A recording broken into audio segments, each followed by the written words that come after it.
Este año, la sequía de grandes títulos First Party ha azotado a Switch. Tenía que depender de títulos ya aparecidos en Wii U como Bayonetta Donkey Kong, hoy en día indies de gran calidad como Hollow Knight, para estar en la cresta de la ola. No obstante, si hay un juego exclusivo de Nintendo Switch que desde la presentación de la misma consola en el año 2017 me llamó muchísimo la atención y que se dio a la venta el pasado 13 de julio. Evidentemente, estamos hablando de Octopath Traveler, el título que nos ocupa.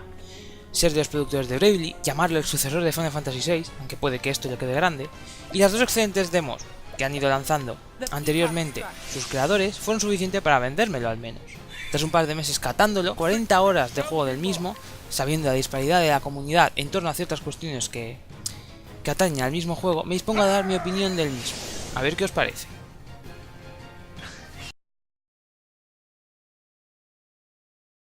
Octopath siempre se nos vendió como un juego que contaba 8 historias independientes, con 8 personajes distintos, a saber, Primrose, la bailarina, que es el mejor personaje del juego, por cierto, Ophilia el clérigo, Cyrus el erudito, Therion el ladrón, Trisa la mercader, Hanit la cazadora, Olberic el guerrero y al fin el boticario. Distintos tanto en personalidad, objetivo e implicaciones jugables. En este punto ya empiezan los problemas, y será probablemente el punto más negro de este análisis, en el que hablaremos de efectos bastante palpables y que han dividido a la comunidad. Las historias de nuestros 8 personajes son excesivamente encorsetadas en una estructura jugable que resta más que suma, ya no solo por la independencia de cada una de ellas, no teniendo nada que ver unas de las otras. A lo largo de 4 capítulos en los que se desarrolla la historia de cada personaje, repetiremos la misma estructura, una exploración guiada por un poblado que exploraremos, usaremos una habilidad especial de campo de personaje, de que hablaremos más adelante, un planteamiento, un objetivo en base a esta investigación y búsqueda en la mazmorra de la zona, donde tras una serie de combates nos cargamos al jefe de la misma y a seguir con la historia hasta que ésta acabe. Además de esto, los personajes no se relacionan entre sí en el desarrollo de estas historias. Consecuencia de la libertad que ofrece el título, podemos ir a cualquier historia en cualquier momento una vez hayamos completado los primeros capítulos de todos ellos. Si bien hay unas secuencias a modo de skits como en la saga Tales of, en los que los personajes sí se relacionan, y de manera bastante chula de hecho, pero que en conjunto se echa mucho de menos y ensombrece la narrativa en general. Asimismo, si bien la calidad de las historias no es nada de otro mundo en su mayoría, considero que hay historias que sí que llegan más a unos que a otros. Por ejemplo, la de Primrose es para mí la mejor, con demasiada diferencia diría, aunque bueno, esto es algo más personal. No obstante, algo que mejora bastante la calidad general de la narrativa es los temas que se suelen tocar. Es un abanico de temas que no se suelen tratar en los JRPGs más mainstream, por así decirlo, si es que este género es mainstream, que ayuda a mejorar, como ya he dicho, la calidad de la narrativa, que palidece ante esta estructura tan encorsetada.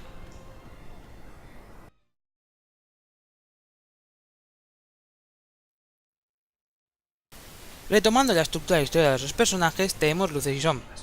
Que las historias sean independientes nos aligera la carga jugable y nos permite jugar un capítulo y dejar el juego hasta más adelante, ya que la duración de esos capítulos, depende de la vida de cada uno, no suele exceder de los 45 minutos, una hora más o menos, si vas un poco a saco, por así decirlo. Por lo tanto, espérate jugar un capítulo y dejar el juego hasta más adelante. Cuando tienes poco tiempo, ayuda y entra además dentro de la filosofía de Switch de jugar un rato y volver más adelante. Así que con este enfoque podemos considerar que esta manera de tratar la narrativa es correcta. No obstante, esto puede provocar desconexión con el resto de historias y con el mismo mundo de Orsterra, aunque en mi opinión esto ya depende del tipo de jugador y circunstancias del mismo, con lo que no es un problema como tal, sino que depende del tipo de jugador que pueda ver como un problema o no. En mi opinión, sí que puede suponer un problema, al menos a mí me lo ha supuesto, ya que no me ha enganchado tanto como otros títulos del mismo género. No obstante, algo que me sorprende respecto a esto último que hemos comentado es como, si bien la estructura principal es estática y excesivamente repetitiva, en cuanto a la realización de misiones secundarias, así como el postgame, donde las 8 historias convergen en una trama final interesante y explicativa, el mundo te pide que investigues, que descubras cada rincón de Orsterra, cada mazmorra oculta, cada NPC, descubrir la información de todas las ciudades, cómo se viven las mismas, te obliga a vivir el juego, meterse en él. Todo esto viene provocado por estas misiones secundarias, por esta curiosidad que pueda tener el jugador, pero no viene dado nunca en la narrativa principal. Lo cual me resulta curioso porque todos estos elementos que podían haber encajado muy bien en la narrativa principal y haberle dado al juego una narrativa más sólida, una estructura más interesante o más entretenida, que no sea tan repetitiva, se pierde en favor de dejarlo para las cosas más opcionales, que si bien es un enfoque lícito, no creo que sea el correcto para un juego de este tipo, en mi opinión al menos. Para todo esto de realizar misiones secundarias, descubrir mapas opcionales, etc., ayuda como está estructurado el mapa. Sin un mapa mundial uso, sino con zonas interconectadas a otras, a modo de ese mundo abierto, por así decirlo. Esto sí que le viene muy bien al juego para dar una sensación más global en su conjunto, que, repito, se pierde con la estructura de las narrativas principales. En resumen, lo que más llama la atención es lo bien hilado que están las misiones y las mazmorras secundarias. La trama final es contenido y opcional, pero que nos ayuda a hilar las tramas principales, aspecto que se puede criticar debido a que es algo que sería útil que estuviese dentro de lo que es el juego principal, pero bueno, los creadores han decidido hacerlo así. Repito, no creo que sea el enfoque correcto hacer estas cosas, pero bueno, para mí es lícito y bueno, ayuda a unir todas las historias y ver que no es todo tan separado, aunque no entro más porque ya entraríamos en terreno de spoilers.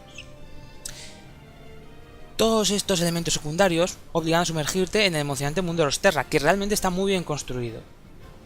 En contraposición tenemos las tramas principales, que te llevan constantemente de la mano. De hecho, en el minimapa aparece un icono verde que te dice dónde tienes que ir a cada momento, lo cual me parece muy contradictorio unas cosas con otras. Como consecuencia, este postgame rico e intenso puede incluso pasar por invisible para ciertos ambientes de jugadores que quiera centrarse en la historia.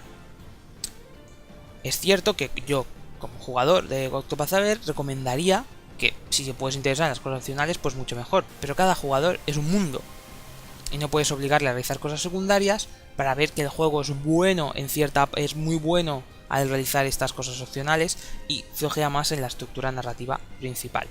Como he dicho, luces y sombras.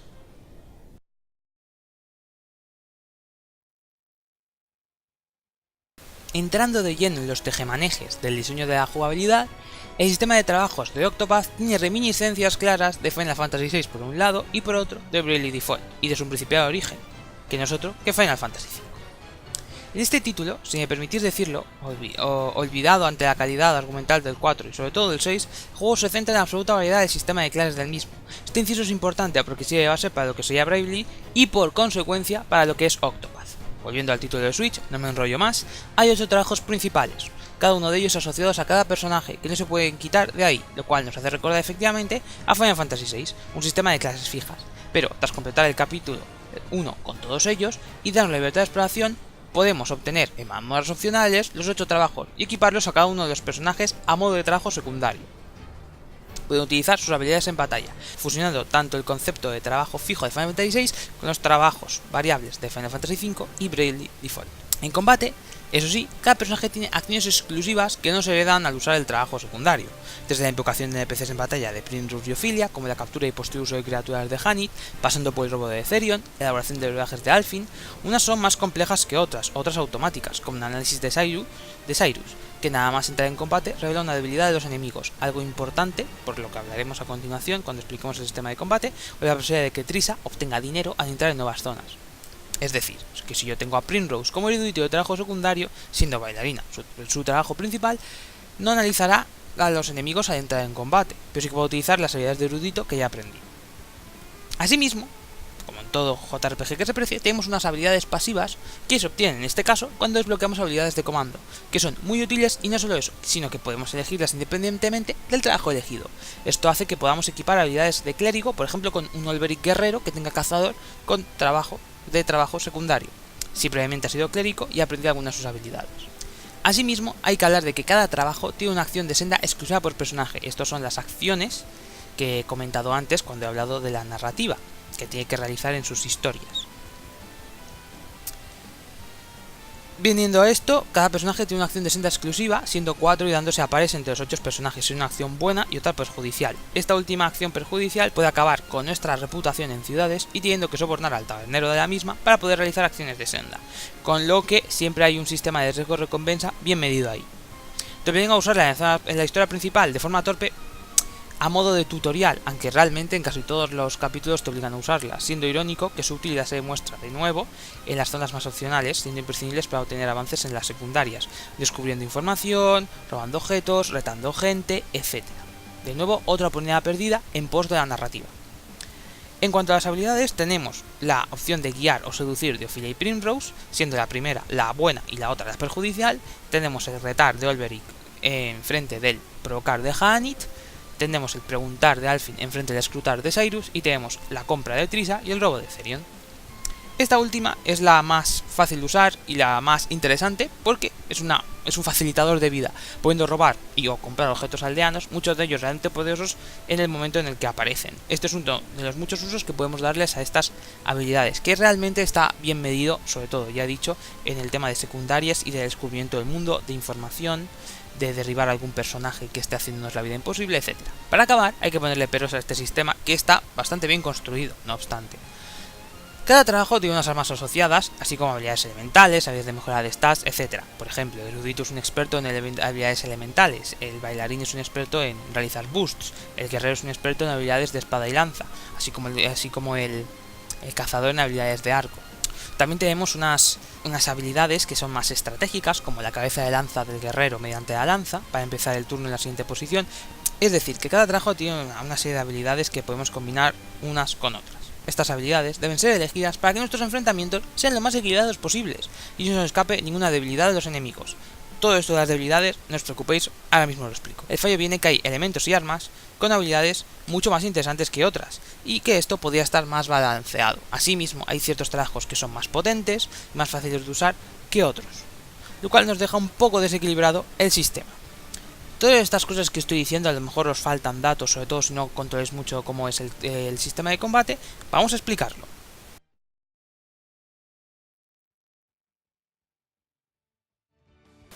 Por lo tanto, vamos a hablar del sistema de combate, quitando sus apartados artísticos de lo más genial del juego. El sistema de combate de Octopath Traveler consiste en batallas por turnos visibles en todo momento en la parte de arriba de la pantalla, como en Final Fantasy X, la saga Persona, los de Demon Story como el Cyber Sleuth, etc., sustentando en dos pilares principales, el sistema de ruptura y los impulsos. En cuanto al primero, todos los enemigos del juego bajo ellos tienen un indicador de guardia y una serie de debilidades en un principio desconocidas. Podemos conocer una gracias a la vida de Cyrus, como hemos comentado antes, pero bueno, no voy a centrarme en eso. Atacando en estas debilidades, el número de veces que indica el, valga la redundancia, indicador de guardia, causaremos ruptura de los enemigos, impidiendo su movimiento en lo que resta del turno en el siguiente, empezando en el siguiente de este turno en primera posición y haciéndolos súper débiles a cualquiera de nuestros ataques. Gracias a la habilidad de ataques elementales, 6 elementos compuestos del juego y la variedad de armas también 6, no nos faltará variedad de ataques, valga la redundancia. En este sistema entramos al segundo pilar, que son los impulsos, siendo herencia directa del sistema de Break the Drill Default y su Collaborative de Second. Tenemos un sistema que da la capa de estrategia que hace de este sistema una joyita. Cada turno recibiremos un punto de impulsos. Estos puntos pueden ser utilizados para mejorar nuestras habilidades en batalla, hasta un máximo de 3 veces, nivel 2 con 1 punto, nivel 3 con 2 puntos, nivel 4 barra máximo con 3 puntos. Los personajes pueden acumular hasta 5, por lo que podemos guardar bastantes puntos de impulso hasta llegar al máximo. Y ciertas habilidades poderosísimas llamadas divinas necesitan del máximo de punto de impulsos, es decir 3, para ser utilizadas. Hacedme caso que rentan.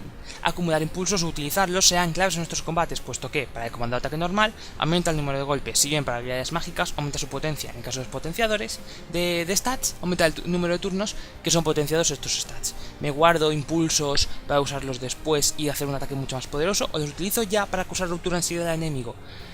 Estas dos acepciones que pueden parecer muy tontas son constantes en el juego y depende del grupo de enemigos que nos toque en cada combate, son como una pequeña partida de ajedrez en que decidir cada movimiento hace que la variedad de los combates del título sea mucho más grande que en otros juegos del estilo, lo cual se agradece mucho. Con estos elementos sobre el tablero podemos ver cómo el combinar trabajos y el sistema es arduo para el desarrollador. Un ejemplo práctico: el erudito te da 2 golpes elementales de fuego, 2 golpes elementales de hielo y 2 golpes elementales de rayo con algunas de sus habilidades a todos los enemigos. No obstante, el boticario apenas tiene habilidades de hacha y todas ellas atacan a un solo enemigo, y una de hielo que también ataca solo a un enemigo. Como trabajo secundario podemos pensar que para un personaje orientado a la magia, el erudito es mucho mejor.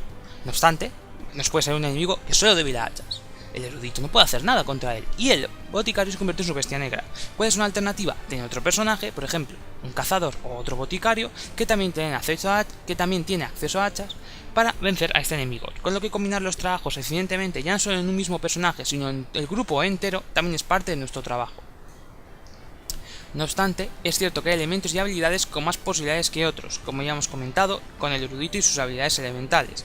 Asimismo, con el arco hay habilidades de área poderosísimas que dan muchos golpes, pero con báculos no hay ninguna. Por lo tanto, un enemigo que sea débil a arco será mucho más fácil de vencer, en principio, que uno que sea débil a báculo. Gracias a este equilibrio tan delicado, no es un tema fácil de romper. Pero estos ciertos desbalanceos, algunos de ellos es cierto que están hechos a propósito, puede provocar que el encontrar una estrategia válida para una cierta zona haga los combates un poco repetitivos después de unos 10-15 combates con un grupo de enemigos en una zona parecidos. No obstante, en términos generales el sistema es realmente satisfactorio y destaca por encima de los demás elementos del título. En resumidas cuentas, es muy divertido de jugar. Hablando de todo esto, antes de seguir, para ya acabar el análisis, tenemos que hablar de un par de defectitos que tenemos que mencionar al título, que viene directamente relacionado con el sistema de combate y los trabajos. Que está directamente relacionado con la estructura, lo vamos a hilar todo. Hay dos problemas principales en el título. El primero es que entre capítulos hay un salto muy grande de niveles, un salto acusado, podemos decir, tampoco es muy grande, de niveles, que a ciertos jugadores que no están acostumbrados a combatir mucho les va a tener que obligar a farmear, sobre todo si no han dominado el sistema de combate. En mi caso, yo con el sistema de combate dominado, un gap, por así decirlo, un salto de 4 o 5 niveles no me resultó tan excesivamente alto, puesto que más o menos me manejaba bien en el combate y sacaba estrategias interesantes para vencer a los enemigos. ¿Por qué podía vencer a los enemigos si estaba 4 o 5 niveles por debajo? Porque el personaje que eliges inicialmente, tu inicial, como si fuese Charmander, Squirtle, Bulbasaur, en este caso mío fue Primrose, como podéis ver en las imágenes, va a estar siempre a más nivel que los demás elementos del equipo. Por lo tanto, podemos centrar en este personaje las habilidades ofensivas del mismo equipo. Con lo que podemos equilibrar esto, pero a su vez hay otro espacio grande entre los demás personajes y el principal, que no podemos quitar del grupo hasta finalizar su último capítulo. Con lo que aquí tenemos como una especie de pescadilla que se muerde la cola, que puede llevar a algún tipo de defecto, tanto en el tema del margen entre niveles, entre capítulos, tanto en el equilibrio de grupo. Ahora bien, el hecho de que las historias son independientes y que nos obligan a llevar un personaje determinado en el grupo hace que los grupos sean muy mutables. Siempre hay que estar cambiando el grupo, al menos uno de los personajes. Por lo tanto, la búsqueda de nuevas estrategias, relacionado con lo que he comentado en la conclusión del sistema de combate y de los trabajos, nos permita estar pensando constantemente en estrategias, con lo que estos problemas se compensan gracias a esta necesidad de pensar estrategias y de satisfacción al encontrar una buena, al vencer enemigos, etc. Es decir, tiene sus sombras, pero las luces creo que iluminan mucho más que estas últimas.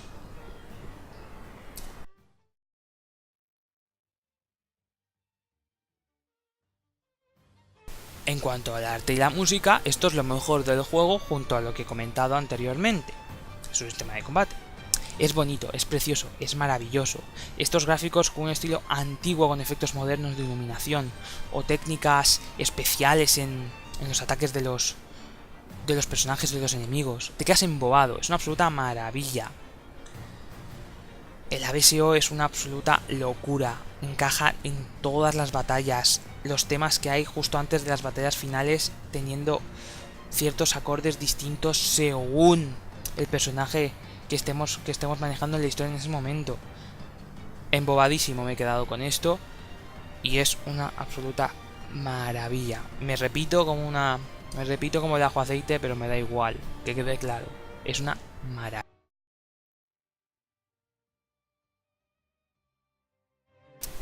Para acabar, vamos a hablar de las mazmorras. Un pequeño inciso sobre las mazmorras, que creo que son otro de los puntos flacos del juego. Son excesivamente lineales y muy repetitivas en estructura. Incluso en la cantidad de cofres especiales que hay en ellas, hay similitudes entre unas y otras. ¿Qué es lo bueno de estas? Que el combate es muy entretenido.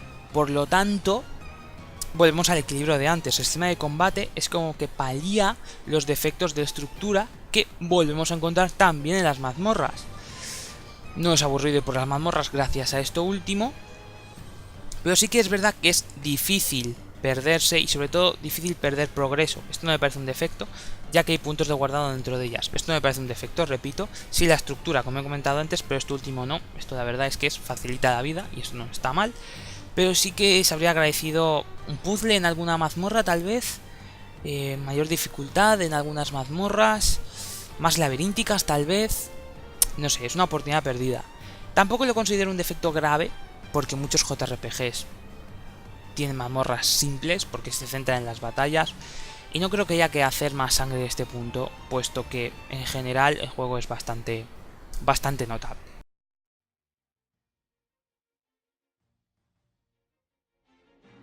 Octopath es un JRPG de la vieja escuela con un par de retoques que lo hacen muy recomendable. Tal vez su estructura, por el motivo con su selección u otros defectos que he ido comentando a lo largo del análisis, le reste bastante en conjunto, pero aún así es un gran JRPG de notable alto, sin ningún tipo de duda, y lo más interesante de los últimos tiempos, más en Switch que, quitando la escena indie, el único juego así grande que hemos recibido del género ha sido Xenoblade Chronicles 2, con sus virtudes y sus defectos, y ahí no me meto. Mi deseo para una secuela que arregle estos fallos y nos pintan volver al mundo de Orsterra son intensos. De verdad, que yo si hubiese una secuela me la compraría sin ningún tipo de duda. Si sois fans de este tipo de títulos, de cabeza por él. Ahora bien, sois novatos en el género o bien no sois fans del JRPG, no me acercaría a él. Es un poco complejo para este tipo de usuarios. Muchas gracias por ver este vídeo, dale like si os ha gustado. Si tenéis algún tipo de duda sobre algo que he comentado, hay unos ciertos temitas que no he tocado por tema de spoilers, como meterme en las historias de los personajes más de lo debido.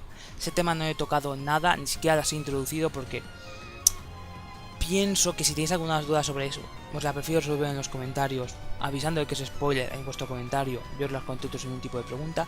También ciertos secretos de la historia, como unos trabajos secretos que hay, tampoco lo he comentado porque esto creo que entra dentro del postgame o al menos la parte final del juego, no creo que haga falta sacar más de ello. Creo que con lo que hemos hablado es una visión general del juego y creo que puede dar lugar a cómo es el juego bajo mi visión. Por lo tanto, si queréis saber algo, ya sabéis, la caja de comentarios está ahí. Repito, like si os ha gustado, dislike si no, y simplemente comentar que si alguien hace un análisis de un juego y no os gusta su opinión, no es motivo para despreciar ni a la persona, ni el análisis, ni a su trabajo pasado, ni a su trabajo futuro. Estamos en un hobby que tiene ciertos usuarios que no son de lo más educados, por así decirlo, pero tenemos que disfrutar de él. Si alguien tiene una opinión distinta a la nuestra, oye, no pasa nada. Cada uno tenemos opiniones distintas, en este caso los reflejamos en YouTube mediante análisis, mediante escritos, etc. No insultemos, ni mucho menos a gente por hacer su trabajo lícitamente y siendo buenos en lo suyo. Efectivamente me estoy hablando de la polémica que hubo de Eurogamer hace unos meses por el análisis de este juego. Así que, no, por favor. Si pensáis que está bien hacer mofa, hacer insulto de gente con opiniones distintas porque hablan mal de un juego con educación desde su punto de vista, aquí no tenéis sitio, os invito a iros. Dicho esto, muchas gracias por ver este vídeo y nos vemos en el siguiente. ¡Hasta luego!